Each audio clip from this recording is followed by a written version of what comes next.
my lovelies, and a happy new year to you guys. I am absolutely grinning like a Cheshire cat because I'm out here on the trails. This is the first, and I'm here with Dixie 4-wheel drive. I'm like an hour late, but I managed to catch up to the group, and I'm just so happy to be on the trails. I'm in Liberty Bibbidi Sheila today. I took Mischief Maker out yesterday. I got a new park pass. What does that mean? It means I am going to be wheeling and dealing a lot more in this park this year.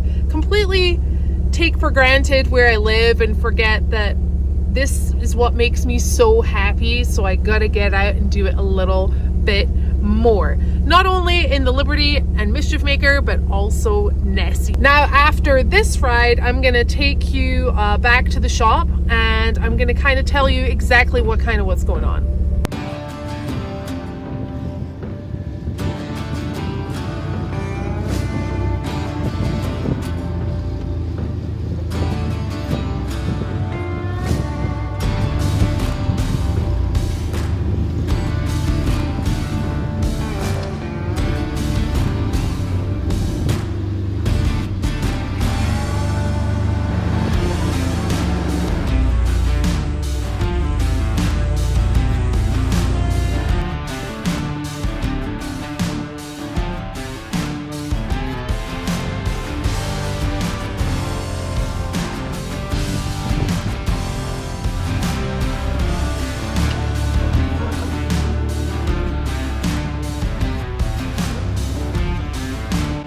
Driving on this trail, I realized that I haven't introduced you to the 2025 Seat Time Syndicate race team.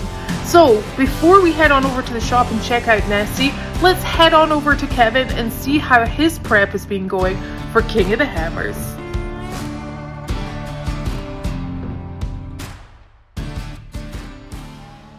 Alright, we're here at Kevin's house with his beautiful race car, and obviously KOH prep. I'm going to turn the camera around and we're going to ask him exactly what he's doing. Yeah, it's time. KOH prep 2025. So my prep has actually gone on for most of the year because I made some big changes to the car, and just getting all the manufacturers and all the parts and everything to come together has been a big task. So had some good fun. Still got some seat time this summer. Did some wheeling, did some boating, did some trucking, some on-road trucking stuff. One of the things we did this season is we went back to Brian at Driveline Tech, and he built me this custom driveline that has some custom yokes and parts on it, because we were experiencing some vibration at above 90 miles an hour. You start getting 90 to 110, and we could feel vibration in the car. It wasn't so bad that we didn't want to keep progressing in speed, but we just know that long term it's not good for it. This is one of the upgrades, is new drive lines that are more durable, kind of a new flavor that we're trying. Yeah, a little bit different. And so we're going to be testing on this here in the next couple of days out in the desert here. So Did you say 3 or 4 days? Yeah. You're going to have that out in 3 or 4 days. This car? Yeah. Yeah. So let me show you what I've got going on. So this year we're going to run KMCs. These are forged. These are forged mesas wrapped in our Nitto K-Spec 40. And this is a little bit different for us because we've been on another brand's wheels. They were my title sponsor, but I wanted to get on a forged wheel, and I needed a deeper back spacing to be able to run the portals, which I'll show you here in a second. So this is new for us. We're excited about that. And then, the car in general was stripped down to a bare chassis. So we've got new brake rotors, new brake pads, new bearings and seals, new differential from Gearworks. The axle shafts are the same. They're the big trophy truck diameter ones, so we don't replace those all the time. We showed you the drive shaft, that's new. The shock package got sent to Fox, full rebuild. They did a really nice Cerakoting on them. The color has changed, it's a little bit darker, but they went through the entire setup on the rear, rebuilt them, sent them back. We've got the AGM style sliders, front and rear. Up front, we got new coilovers and bypasses from them as well. And the reason we had to get new coilovers and bypasses is Triton Engineering basically helped me revamp the whole front end. That includes the portals. This is the big thing, is the portal hubs from 74 Weld, okay? The new portals involved upper A-arms, steering, lower A-arms, the bulkhead, bump stops, axle shafts, CVs. And so it kind of snowballed into basically a whole new front end, okay? We also have a new third member with the proper gearing to match the portal reduction gearing, also from Gearworks in the front end. So that's all brand new as well. The engine did not get touched. It's running great. But the transmission got rebuilt by Maximum Transmissions, and the SCS transfer case got rebuilt as well. And those also got new CV joints for the front drive line. So pretty much all of the wear components have been replaced. The coolers have been cleaned and remounted. So this thing's coming back right now. We've actually had it up and running.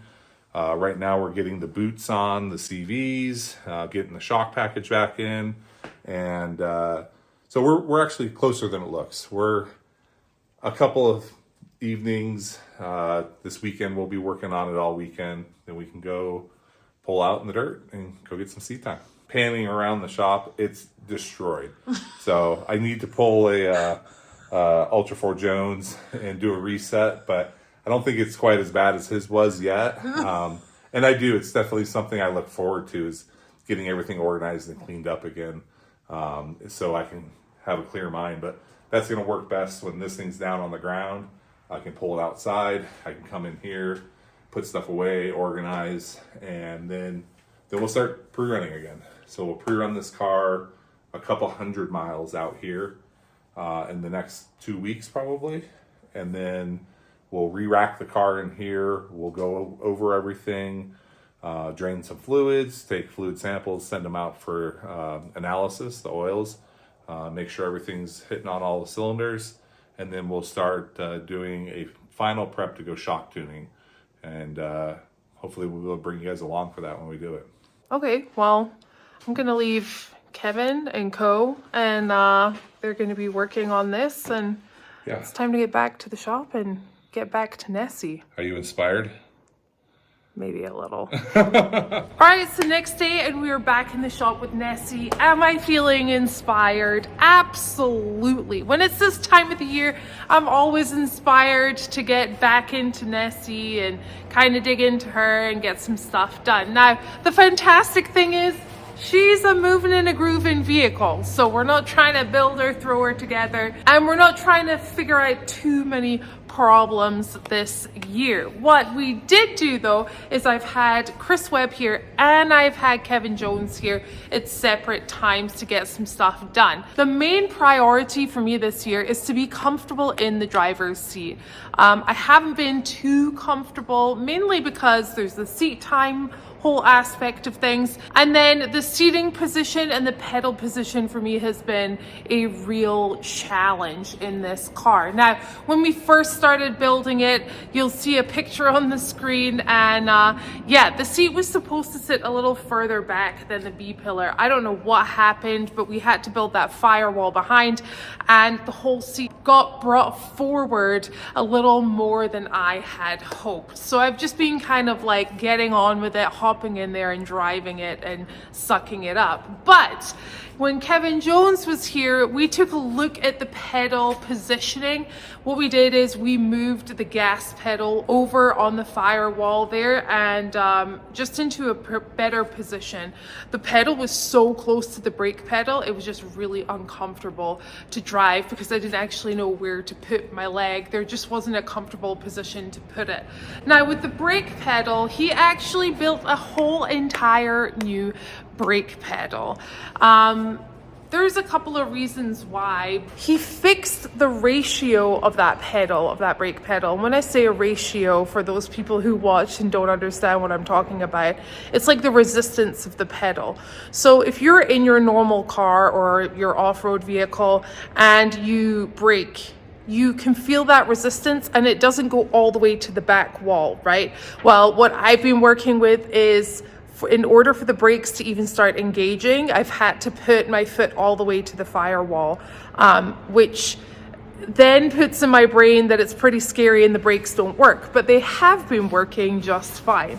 So the ratio is way better so that when I actually press the pedal, it doesn't go all the way to the back of the wall, which is pretty amazing, to be honest with you. What we also did is we raised the seat up just a little bit. Now, there are rules and regulations for when you're racing. When you're sat in the seat, now the seat looks pretty high to the tubing, but when I'm sat in here, I'm sat lower, and you have to have, I think it's 6 inches between the top of your helmet and the top of the cage. So that's just way better, because I felt like I was driving like a little 4-year-old in a car, because I was down here and honestly I really couldn't see the hood at all before. So we raised that also. So those are the things that we have done thus far to the car, which has, to be honest with you, just kind of boosted my confidence with it already. But there's some other things and other changes that I want to do.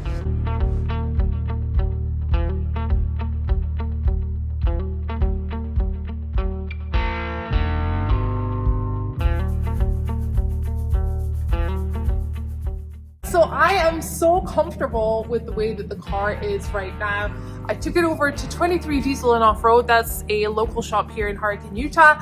And they threw in the Grizzly locker in the front for me because I was just so super busy with a bunch of other stuff and time is running out, people. So there's a couple more things that I need to get done here. I'm gonna be fixing the window nets. Going to be building a harness bar for my side so that my harnesses sit correctly. Now I have double checked all of the safety equipment. We are well within date. It doesn't run out until June of 2025, which is this year. June of this year. So I should be able to get a couple more races out of everything. I do want to see if I can move everything to kind of high steer. I just feel like there's so much in the front there that's just screaming, rocks, rocks, come hit me. So I'm gonna try and do that before leaving.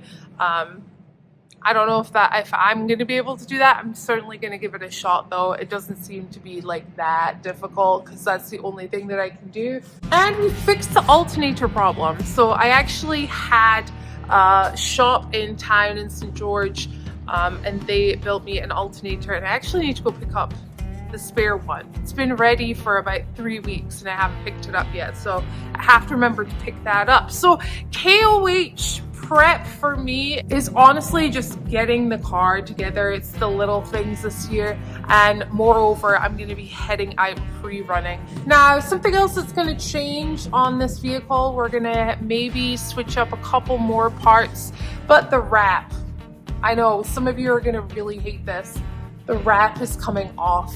Nessie the monster is going away. Don't hate me. But I'm going to be wrapping this thing in Seat Time Syndicate, which is super, super important to me. And we are going to be talking to you guys about that in the next episode. I'm going to be sitting down with Kevin Stearns and we're going to be explaining to you what Seat Time Syndicate is. It's not just one thing. Who we're going to be working with, and yeah, just kind of how excited we are about everything. But 4313 will not have the monster, the dragon monster as many of you called it, on the side of the vehicle. I'm a little sad, but she still is there right on the front, on the hood right here with my family crest. So she's still here, people. Don't be hating. And I'm super, super excited about taking you guys with the Seat Time Syndicate team. That's right. Kevin Stearns, Ben Ertel, aka JK Gears and Gadgets, myself, our team STS this year. And the team is only just gonna grow and get bigger. Not only with 4500, 4400, but we are acquiring some other people also and some other classes. And I'm hoping to move into the moto kind of space as well, because Seat Time Syndicate and Seat Time Over Everything just pertains to everything in life. So it's some really exciting stuff. But again, I'm going to stop talking because I'm going to tell you all about it on Saturday's episode. So for just now, what I'm going to do is I just got this back in here. Kevin is on his way. We're going to load it up onto his trailer, unload it at his house so that I'm just able to drive to his house, hop in this thing and head on out, and I have his shop if needed. So it's going to be a lot of fun. Now, I think we should probably, I don't know, FaceTime call Ben and see how his prep is going. I'll make this quick so all of Hollie's fans don't get too jealous of this beautiful machine. You know, I don't want Nessie getting jealous, but here is 5337. So changes for this year clearly is a new vinyl wrap. So we're changing the color up, going with this beautiful glossy carbon fiber red wrap. And not done putting that on. It shines in the light, but it's gonna look really good, especially with black decals and logos on the Jeep. So we're gonna finish that up. The rear moved some weight aft. That way the Jeep is better balanced on jumps. Was a little bit nose heavy. So this also is going to open up a lot of room for storage and all kinds of activity. So this is still in process. Waiting on some brackets for spare drive shaft mount. But that's it in the rear. Up front, reconfigure the steering a little bit to get more travel. Steering throw. We have our ram on the diff cover now. Need to box those tabs in and then create a tube to diff cover tie-in so we don't have to worry about those bolts vibrating free while still making it removable. Over here, we increased our steering travel and steering throw by moving the drag link to the rear hole, which is going to really give us full swing left and right. And then I messed around up under here and got another inch of up travel out of this setup. So super sweet. We're gonna be swapping over to some aluminum links soon from RPM Steering, as well as a new tie rod and drag link from RPM Steering. And the old booger that took us out of the race last year was our transmission pan. So as you can tell, this thing is much better protected. We have two vertical supports coming off the frame to a Clayton skid plate that's been modified. Ooh, a good YouTuber would have a light, but there's a ton of internal bracing under that skid plate there. And then we go down to our main skid plate here and our side wings. And yes, those are leaf springs welded, and there's internal bracing on top. So I'm hoping those leaf springs will kind of be like anti-dent skid plates and it just wants to spring back. So there's still a lot of work to finish up on this Jeep. I will see you guys out there at KOH. Look for Team Seat Time Syndicate out there. I'm hoping to leave Oklahoma right around January 20th. So we will see you out in Johnson Valley. Yeah, maybe. Depends who you are. Like, I don't know if I'll see you. It depends if you're just watching YouTube. I might not see you. But if you're actually coming out to KOH and you want to see me for some reason, come say hi. Hollie will be there, so you can probably say hi to Hollie. But if you do want to say hi to me, Ben from JK Gear and Gadgets, I will be out there. You know, there's probably been about 3 people in my life that have like wanted to see me in person, but I'll be there. Ben, so come see me if you'd like to find me. This Jeep, Seat Time Syndicate, Team Seat Time Syndicate, come find me. I'll be part of the team, guys. Syndicating the seats all the time. Come see me out at KOH. I don't normally record with my phone. I probably wasn't even looking at myself there. So guys, we are heading out. Shadow's barking, but all right, guys, what was I saying? I will see you at KOH 2025. We're leaving here from Oklahoma to Johnson Valley. Hopefully January 20th, which is about 2 weeks away. So it's time to wrap this Jeep up and get it out to Hammers. Seat Time Syndicate, baby.